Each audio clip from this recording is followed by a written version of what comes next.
अब पश्चिम बंगाल में कई इलाकों से इसी प्रकार के घुसपैठियों को लगातार पकड़ा जा रहा है और इन्हें होल्डिंग सेंटर्स में अभी रखा जा रहा है। जैसे मुर्शिदाबाद के लालगोला में 65 घुसपैठियों को एक ऐसे ही होल्डिंग सेंटर में रखा गया है। अब तक लगभग पश्चिम बंगाल में 179 घुसपैठियों को इस प्रकार के होल्डिंग सेंटर्स में रखा गया है। घुसपैठियों की बढ़ती संख्या को देखते हुए अब 23 जिलों में होल्डिंग सेंटर्स बनाए जा रहे हैं। होल्डिंग सेंटर्स में बांग्लादेशी घुसपैठियों को कड़ी सुरक्षा के बीच रखा जाता है और प्रशासन को यह डर है कि ये घुसपैठिए हमारे देश की सुरक्षा के लिए भी एक बड़ा खतरा बन सकते हैं, कानून व्यवस्था को बिगाड़ सकते हैं अगर ये यहां से भाग गए तो। दिलचस्प बात यह है कि पश्चिम बंगाल में कई जगहों पर ममता बनर्जी के जो ड्रीम प्रोजेक्ट्स चल रहे थे, उनके लिए जो मकान बनाए गए थे, उनके लिए जो बिल्डिंग्स बनाई गई थी, अब उन्हीं में होल्डिंग सेंटर्स बनाए जा रहे हैं। जैसे ममता बनर्जी ने पश्चिम बंगाल में पथेर साथी के नाम से सड़क किनारे रेस्ट हाउस बनाने की एक योजना उन्होंने बनाई थी। रेस्ट हाउस बनाए हुए थे सड़क के किनारे। इनका मकसद था कि जब पर्यटक यहां पर आएंगे तो वो यहां पर रुक सकते हैं और यहां पर आराम कर सकते हैं। इससे पश्चिम बंगाल में टूरिज्म बढ़ेगा। अब टूरिज्म तो नहीं बढ़ा, लेकिन घुसपैठ जरूर बढ़ गई। और अब ये जो सेंटर्स बनाए थे ममता बनर्जी ने पर्यटकों के लिए आराम करने के लिए, अब इनमें होल्डिंग सेंटर्स बनाए जा रहे हैं। आज हमने आपको जो रिपोर्ट दिखाई वो हमारे देश के 146 करोड़ लोगों की आंखें खोलने वाली है। यह मत समझिएगा कि यह सिर्फ एक पश्चिम बंगाल राज्य की कहानी है। जो खबर हमने आपको दिखाई है, इसका असर आपके ऊपर भी पड़ता है, आपके परिवार के ऊपर भी पड़ता है, आपके बच्चों के भविष्य के ऊपर भी पड़ता है और इससे आपके अपने परिवार की सुरक्षा भी खतरे में आती है। यह रिपोर्ट बताती है कि घुसपैठ हमारे देश की कितनी बड़ी और खतरनाक समस्या है और इसीलिए भारत के गृह मंत्रालय ने घुसपैठ जैसी चुनौतियों से निपटने के लिए अब एक बहुत ही उच्च स्तरीय कमेटी बनाई है। यह कमेटी यह समझने की कोशिश करेगी कि धार्मिक स्तर पर हमारे देश की जनसंख्या का यह संतुलन आखिर कैसे बिगड़ा। वैसे हमारे देश में अलग अलग रिपोर्ट्स के जरिए यह पहले भी बताया जा चुका है कि घुसपैठ से हमारी डेमोग्राफी कैसे बदल रही है। जरा आंकड़े देखिए, आप हैरान रह जाएंगे। हमारे देश में वर्ष 2016 तक लगभग 2 करोड़ बांग्लादेशी घुसपैठिए थे, लेकिन हमारा यह मानना है कि इनकी संख्या 2 करोड़ से कहीं ज्यादा होगी। वर्ष 1998 में असम के राज्यपाल लेफ्टिनेंट जनरल एस.के. सिन्हा ने असम में घुसपैठ को लेकर एक रिपोर्ट दी थी। इस रिपोर्ट में बांग्लादेशी घुसपैठ को राष्ट्रीय सुरक्षा के लिए खतरा बताया गया था।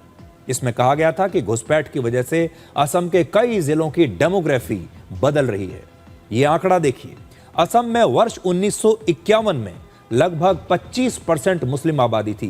ध्यान से देखिएगा, 25% मुस्लिम आबादी थी, जो 2001 में बढ़कर 31% हो गई और 2011 में बढ़कर 34% हो गई। देखिए, 1951 में लगभग 24.5% आबादी मुसलमानों की, 2011 में 34% हो गई। असम की तरह पश्चिम बंगाल और बिहार में भी यही समस्या है। पिछले कुछ दशकों में पश्चिम बंगाल और बिहार के बॉर्डर वाले इलाकों में मुस्लिम जनसंख्या बहुत तेजी से बढ़ी है। पश्चिम बंगाल में वर्ष 1951 में लगभग 20% मुस्लिम आबादी थी और 2011 में बढ़कर यह 27% हो गई। लेकिन मुर्शिदाबाद और मालदा जैसे बॉर्डर से लगे जिलों में मुस्लिम आबादी बहुत तेजी से बढ़ी। मुर्शिदाबाद में मुस्लिम आबादी आज 66% है और मालदा में 51% है। सोच कर देखिए। इसी तरह बिहार के बॉर्डर वाले जिले जैसे किशनगंज में 68%, अररिया में 43% मुस्लिम आबादी है, जबकि बिहार में मुस्लिम आबादी लगभग 17% हो चुकी है। वर्ष 2005 में असम में घुसपैठ से जुड़े एक मामले की सुनवाई के दौरान सुप्रीम कोर्ट ने कहा था कि अवैध घुसपैठ भारत पर बाहरी आक्रमण जैसा है, क्योंकि इससे यहां रहने वाले स्थानीय नागरिकों के हितों को बहुत उस पर बुरा असर पड़ता है।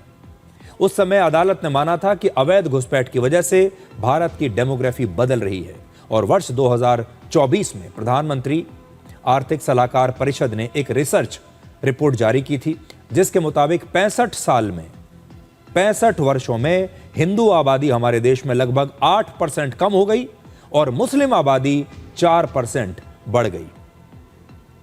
इस रिपोर्ट के मुताबिक वर्ष 1950 में पूरे देश में 85% हिंदू थे कुल आबादी में, और 2015 में घटकर हिंदुओं की आबादी 85 से 78% रह गई, जबकि इसी दौरान मुसलमानों की आबादी 10% से बढ़कर 14% हो गई।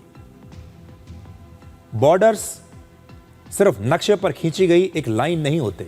बॉर्डर किसी देश की सुरक्षा होती है, उसकी पहचान होती है, उसका भविष्य होती है। लेकिन जब कोई बॉर्डर बिना आवाज के टूटने लगे तो सबसे बड़ा खतरा उस देश को होता है, वहां रहने वाले लोगों को होता है और वहां की कानून व्यवस्था को होता है। लेकिन आज एक और बड़ा मुद्दा मैं आपके सामने उठाना चाहता हूं। आज जो हमने आपको ये रिपोर्ट दिखाई, पश्चिम बंगाल में ये वर्षों से हो रहा था, खुलेआम हो रहा था, सबको पता था। और जैसे ही सरकार बदली, आप देखिए कैसे ये तस्वीर, आप समझ लीजिए कि धरती को फाड़कर बाहर निकल आई। आज आपको ये समझ में आ रहा होगा कि पश्चिम बंगाल पिछले 15 सालों से कैसे एक टाइम बॉम्ब पर बैठा हुआ था और ये टाइम बॉम्ब सिर्फ फटने का इंतजार कर रहा था। ये टाइम बॉम्ब सबको दिखाई दे रहा था।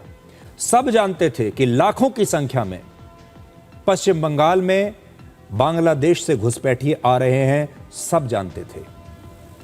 लेकिन आज हमारा सवाल है देश के विपक्षी नेताओं से, क्या इस टाइम बॉम्ब को छुपाकर हमारे देश के विपक्षी नेताओं ने हमारे देश के साथ धोखा नहीं किया? आज बड़ा सवाल है मीडिया से। ये सारे पत्रकार जो कहते हैं कि मुश्किल सवाल नहीं पूछे जाते आजकल, जो ये सारे पत्रकार जो अपने आप को कहते हैं कि हम पत्रकारिता करते हैं, ये इतने वर्षों से कैसे इस खबर को दबाए हुए बैठे थे?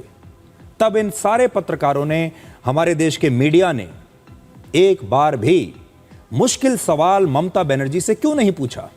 एक बार भी एक भी मुश्किल सवाल देश के विपक्षी नेताओं से तब क्यों नहीं पूछा?